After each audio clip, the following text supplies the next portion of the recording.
വെള്ളരിമലയുടെ താഴ്വാരത്തൊരു വിദ്യാലയമുണ്ടേ. പുന്നപ്പുഴയുടെ ഓരം ചേർന്നൊരു പള്ളിക്കുടമുണ്ടേ. വെള്ളരിമലയുടെ താഴ്വാരത്തൊരു വിദ്യാലയമുണ്ടേ. പുന്നപ്പുഴയുടെ ഓരം ചേർന്നൊരു പള്ളിക്കുടമുണ്ടേ. ഓടമഞ്ഞിൽ അണിഞ്ഞൊരുങ്ങി നിറഞ്ഞു നിൽക്കുന്നേ. നാടിനുയിരായി അറിവിൻ മധുരം പകർന്നു നൽകാനായി.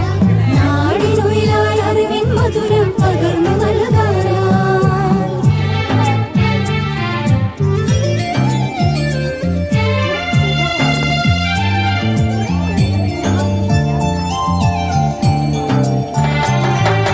തളിരുകൾ നുള്ളും തൊഴിലാളികളുടെ വിയർപ്പു തുള്ളികളാൽ